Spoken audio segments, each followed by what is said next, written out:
Alors, salut tout le monde, j'espère que vous allez bien. Pour ma part, ça va super. Aujourd'hui, on se retrouve donc pour une vidéo assez spéciale, puisque c'est la première vidéo d'une série de vidéos sur les livres d'Anne Robillard.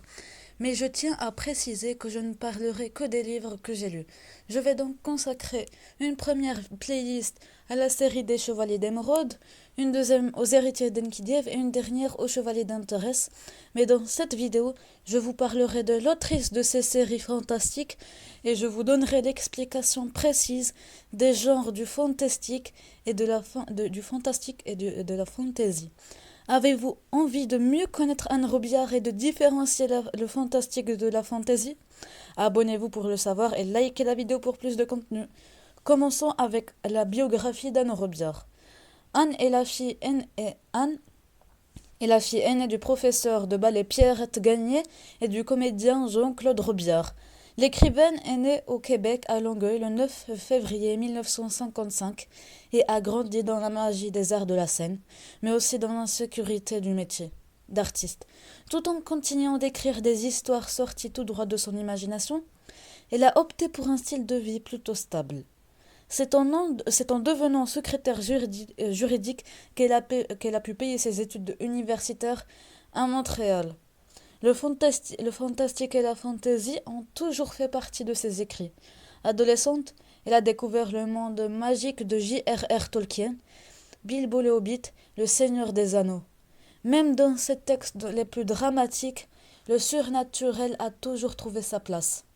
La guérison miraculeuse, la réincarnation, l'invisible, la magie, les fées et les chevaliers sont rapidement devenus ses thèmes préférés.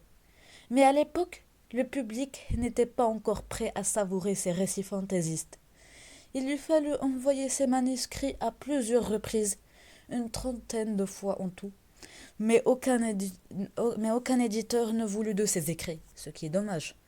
Elle n'a pas perdu courage pour autant et a continué à créer des mondes merveilleux en emportant ses amis et sa famille loin de leur réalité quotidienne, ce qui est vraiment génial parce que moi aussi, si j'étais à la place de la famille d'Anne Robillard ou de ses amis, j'aurais été enchantée de lire ses romans parce qu'ils sont vraiment géniaux. Le premier tome des Chevaliers d'Émeraude est publié par les éditions de Mortagne en octobre 2002, rapidement suivi de plusieurs aventures de ces soldats magiques. 12 tomes ont été publiés. Anne Robillard a aussi écrit d'autres romans, dont Kate Wilder.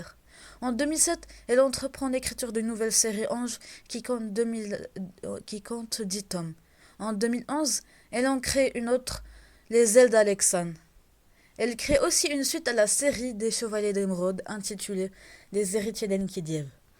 En entrevue à l'émission Tout le monde en parle de Radio-Canada, il a expliqué comment lui est venue son inspiration pour la série des Chevaliers d'Émeraude.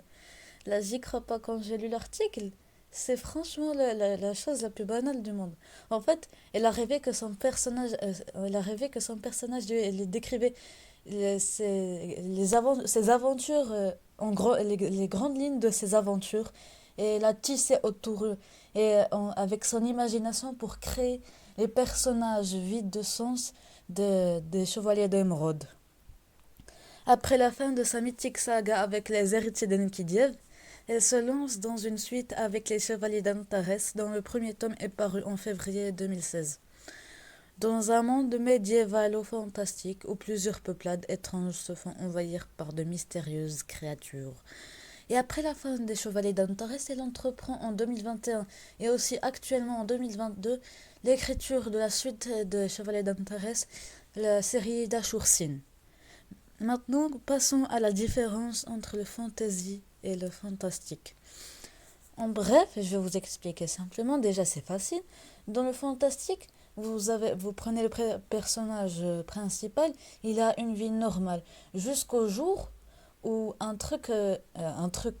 élément perturbateur magique vient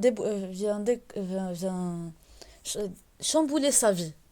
Mais dans le fantasy, vous avez la magie, elle est omniprésente. Il y a toujours un truc magique. Je vais vous donner des exemples. Dans le fantastique, nous avons Harry Potter. Harry, il est normal, il croit que sa vie est normale depuis toujours. Mais là, Hagrid, il vient un jour et Hagrid débarque et lui dit Harry, t'es un sorcier. Voilà, Hagrid, c'est l'élément perturbateur. Euh, euh, Sous premier effet, j'appellerais comme ça parce qu'en fait, Harry va entrer dans le monde magique. Donc, moi, je dirais qu'Harry Potter, c'est un truc fantastique parce qu'il y a quand même la vie des Moldus. Les sorciers s'intègrent à la ville des Moldus. Mais par exemple, pour le fantasy, les chevaliers d'émeraude, il y a toujours de la magie. Il y a les immortels, les dieux, même si ça n'existe pas dans la vraie vie. Donc, c'est ça la différence entre le fantasy et le fantastique. Le fantasy, la magie est omniprésente, alors que dans le fantastique, il y a toujours un côté réaliste dans l'histoire. J'espère que cette vidéo vous a plu. Pensez à vous abonner et à lâcher un like si vous avez aimé si ce contenu, si vous avez appris quelque chose. À la prochaine, les amis.